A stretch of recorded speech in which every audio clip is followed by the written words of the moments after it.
The story begins with a kid who is getting scolded by his father for eating his food slowly. As the father scolds the kid, he starts beating him by kicking him, while the mother just sits on the sofa watching TV as if nothing is happening. Suddenly, the scene shifts to a teenager named Mimori Touka sitting in a school bus filled with his classmates. It turns out he was dreaming about his childhood. Mimori Touka has always been considered less than everyone else. To his family, he's barely a person and more of a whipping boy, and to his classmates, he's considered less than a gust of wind. He has accustomed himself to a life of isolation due to his traumatic upbringing and abusive parents. So now he impulsively tries to fade into the background and avoid trouble. At the moment, the class president, Sogu Ayaka, is getting bullied by the delinquent class bully, Oyamada, who took her book for no reason and teased her for reading a romance novel. No one cares enough to help her, especially not the ignorant teacher. Since no one is stepping up to save Sogu, Mimori wants to help her but thinks even if he stands up for her, he bets he would look cool, but in the next second, he thinks it would be meaningless as someone as thin as air like him would just be a gentle breeze to them. It would have zero effect. Somehow, in the next moment, he takes action for once and gets up from his seat to ask Oyamada to return her book. Oyamada is surprised that someone like Mimori would dare stand up to him. However, just as he is about to start bullying Mimori as well, a boy with a chilly aura speaks up from the backseat and tells Oyamada to quiet down. His name is Takuto. To be clear, he isn't concerned about bullying or trying to save Mimori at all. He was just getting annoyed by Oyamada's constant shouting. Oyamada tries to appeal to Takuto and says he wants to teach Mimori his place as a background character, but Takuto doesn't allow it as he just doesn't want Oyamada to cause any more trouble because it's annoying to listen to him. Now, as Takuto had such a chilling personality and alpha traits, Oyamada returns Sogu her book and sits down. However, as per his nature, he couldn't sit quietly and started bullying the kid in front of him named Yasu, who happens to be the most bullied kid in their class. As he is bullying Yasu, the teacher finally speaks up and tells Oyamada to stop messing around with Yasu. Not because he cares about Yasu, but because he doesn't want any of them jumping off the bridge. More like he wasn't concerned about Yasu. He just didn't want his career to be tainted and won't get the yearly bonus if something like that happens. Now, as things get quiet on the bus, suddenly a bright light starts emerging and all the students, along with the teacher, get teleported to another world. As they arrive in a grand hall, they are welcomed and greeted by the goddess Vicious. She explains that her kingdom, Alien, summons brave warriors to have them fight the evil demon emperor every time he appears. The last time the demon emperor showed up was 200 years ago, and he was thankfully defeated by the valiant efforts of the previous heroes. However, the great emperor has been revived once more, so Alien has summoned the students to be the next heroes of the kingdom. As she requests the chosen heroes from another world to help her kingdom defeat the evil demon emperor, the students are confused, thinking it's some kind of prank or they are dead. The teacher comes forward and tells all the students to remain calm, saying he isn't sure what's going on, so they should all just listen to the goddess. More like he was just being a simp, seeing the goddess's huge melons. Meanwhile, Mimori starts noticing everything inside the large stone room with old-fashioned bonfires and soldiers in armor, and moreover, a goddess with golden eyes. He wonders if they have really been teleported to another world. While Mimori is still confused, Takuta asks the goddess what happens if they don't cooperate with her. Vicious replies, "I'm unable to send you back to your previous world." Takuta asks again if there is any other way to go back. Vicious tells them that they do use a reverse summoning ritual, but it requires a special magical element known as the evil element, and there are only two ways to obtain it. The first is to obtain the heart of the great demon emperor, and the second is to absorb the element released when the great demon emperor perishes into the crystal of a necklace she possesses. Vicious goes on her knees and begs them to save her world.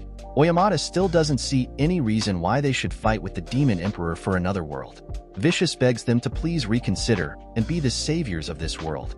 Sogu moves forward and introduces herself as the class president and tells Vicious that even though she refers to them as saviors, they are still just high school students and won't be of much help. Vicious tells them that there is no need to worry because they have been bestowed with powers that no other human being in this world possesses.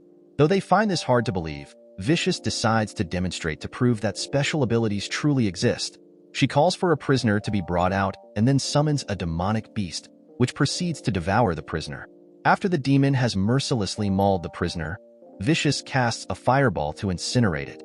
This sufficiently traumatizes the students, making them accept that they are in a new world. Now that they believe what she has been saying, Vicious directs their attention to a crystal ball, which will be used to evaluate their abilities one by one. The students step up to have their abilities evaluated, and they all seem to have decent magical powers. Notably, when Oyamata approaches the crystal ball, it glows a brilliant red color, indicating he is incredibly powerful by this world's standards. Seeing this, Oyamata gets happy and finally agrees to save the alternate world. Next up is Takutu, and when he puts his hand on the crystal, it completely shatters. Everyone is shocked and confused by what has just happened, asking what it means, so the goddess explains that this means Takutu is S-rank. S-rank is the pinnacle of power, placing individuals far above and more special than everyone else.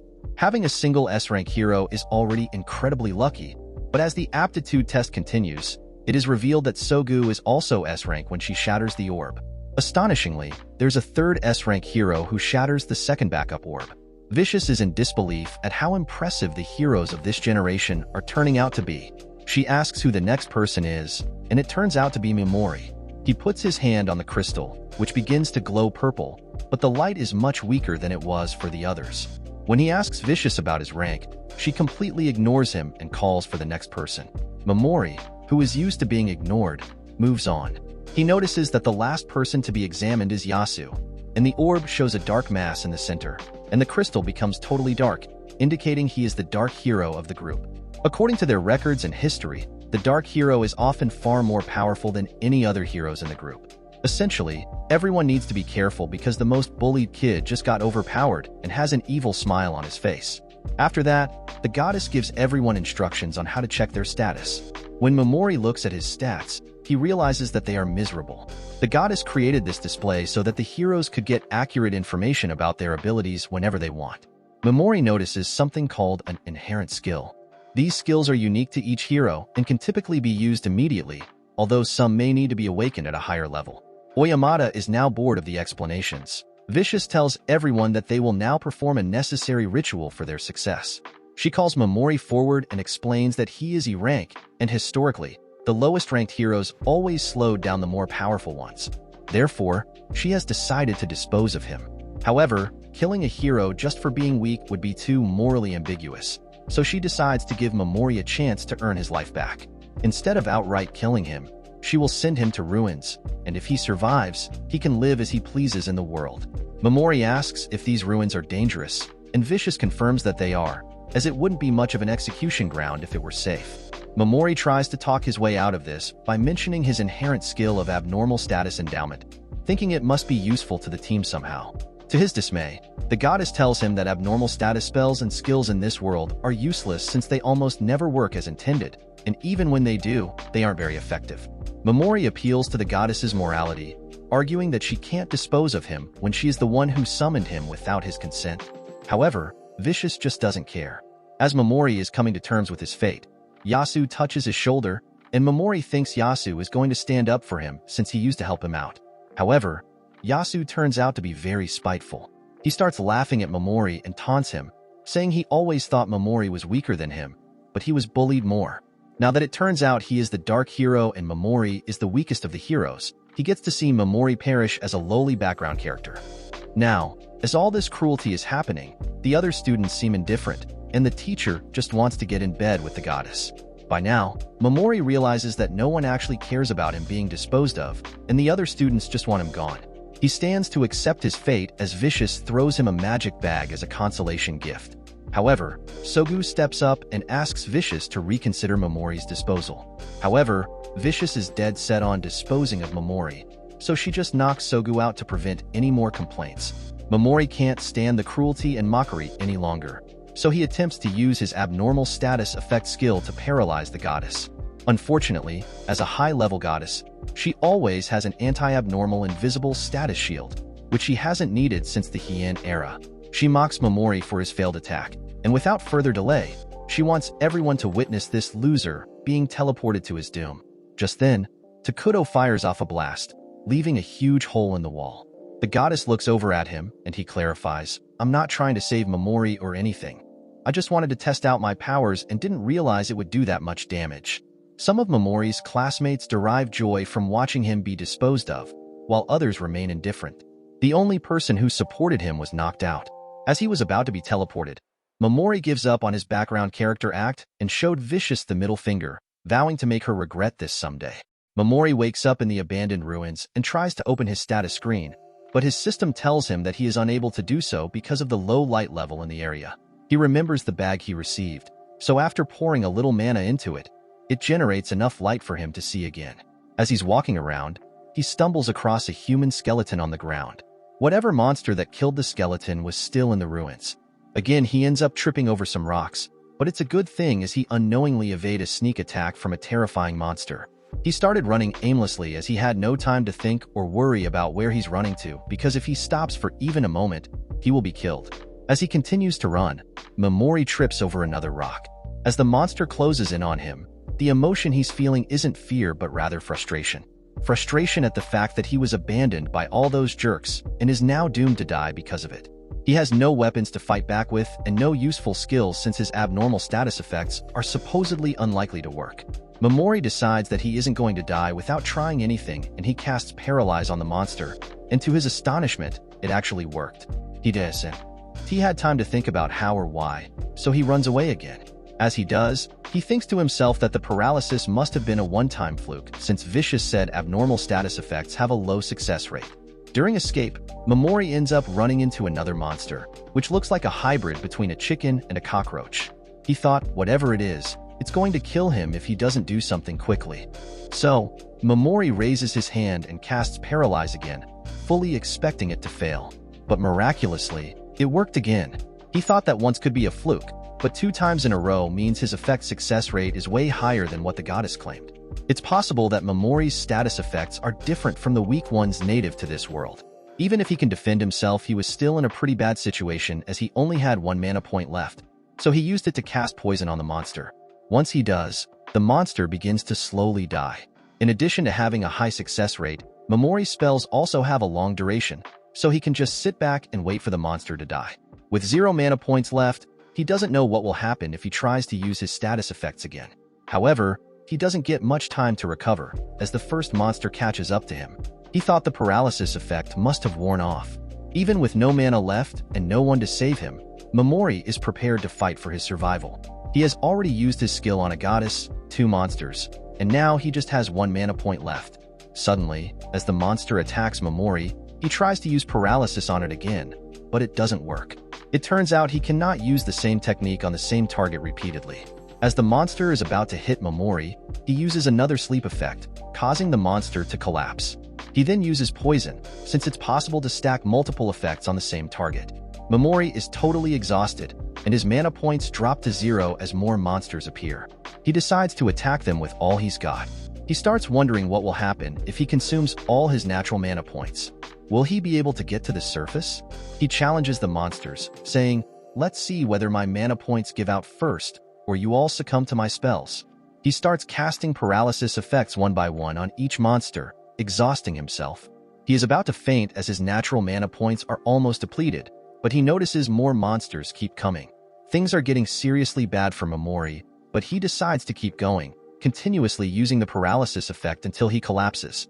Just when Mimori thinks this is it for him and the monsters are closing in from all directions, a mysterious aura is emitted from his body, and the system informs him that he has leveled up to level 258, automatically increasing all his stats. It turns out that the monster Mimori had cast the poison effect on earlier had died, causing him to level up. With his mana points restored, he starts using paralysis and poison effects on every monster, leveling up both effects to level 2, allowing him to use them on multiple targets simultaneously. He also levels up his sleep effect after casting it on an already paralyzed monster to level 2. As he massacres the monsters, the rest flee before he can kill them. As he moves forward, he finds the corpses of previous heroes who must have been sent there by the goddess to be executed. He takes a cloak and dagger from their corpses, as they would be helpful. He also needs food and water, having fought continuously, but there's no sign of either. Mimori decides to eat the corpse of a monster, but it's too hard to penetrate even with a knife, so he plucks out its eyes to eat them. However, it turns out the entire body of the monster is full of acid. He collapses on the ground, having no strength left. Suddenly, his bag starts glowing, and as Mimori puts some mana into the crystal, a packet of meat and cola emerges. Mimori is extremely happy to see food and instantly drinks the cola. As days pass, Mimori becomes a professional monster killer, standing on a dragon-like monster with hundreds of dead creatures beneath him. The scene looks like a massacre, and the system voice keeps repeating, "You have leveled up," as soon as a monster dies. He starts crying, remembering his childhood when he was continuously abused by his father. Crying in the corner of a room, he murmurs, "One day I have to kill you, or you'll kill me," about his father. Suddenly, the door opens, and his uncle and aunt rescue him from his abusive parents, giving him normalcy and showing him the love and care of a family. He thought he could become like them, yet he feels nothing overtaking the lives of these monsters. He opens his status and sees he has leveled up to level 957 with 31,000 mana points. He moves forward after paying respect to the corpses of the previous heroes. After some time, he reaches a place with many rooms with gems on the doors. As he pours magic into the gems, the doors open. Entering one room, he sees the skeletons of a couple who decided to welcome death together. He pays his respects and, upon checking their bag, finds plenty of gems, which he takes. In the next room, he finds another man and a letter stating that the man was known as the dark hero of his time, Anglin Badheart. The letter further states that the goddess viciously sent him there by force as he was no longer needed. Mimori finds a book of spells and some forbidden spells Anglin left behind for someone with the will to escape to the surface. Mimori realizes the goddess, who had called the evil demon Emperor evil, was no less evil herself. As he turns around and opens the book, he sees a page written in blood, "Beware of the Soul Eater." So, this is what killed everyone else. In the next scene, a face on the wall is revealed to be the Soul Eater. As Mimori moves further, he sees a gate that won't open until a specific gem is placed in the lock. He wonders if the door leads to the surface, but suspects the Soul Eater is nearby. Suddenly, he sees that creepy face at the end of the corridor and instantly understands that it is the Soul Eater. As he tries to attack, a laser pierces his hand before he can say the effect or cast any spell. The face comes out of the wall, moving toward Mimori. The scene shifts to a girl outside the ancient ruin. Inside, the Soul Eater suddenly vomits weird stuff, which takes the form of the victims he killed. Each one has the expression they wore when they died. Mimori tries to paralyze them but can't bring himself to do so, as they were once fellow humans. Seeing Mimori in despair, the face starts laughing and vomits more monsters. The Soul Eater enjoys this and starts laughing, while Mimori is in total despair and fear, seeing fellow humans in such a condition. Suddenly, he raises his left hand and uses paralysis on the Soul Eater, causing it to freeze and fall to the ground. It turns out Mimori was just acting to find an opening when the Soul Eater would lower its guard while enjoying Mimori's despair. Mimori uses this opening to attack the Soul Eater at the perfect moment, then casts poison on it, causing his poison and paralysis to level up to level 3. As the Soul Eater dies, all the souls it had trapped are freed, including the couple and the Dark Hero, who ask Mimori to take revenge on the goddess before disappearing. Mimori picks up the gem from the Soul Eater's face and uses it to open the ruined door. That's it for part 1, guys. Don't forget to subscribe for part 2.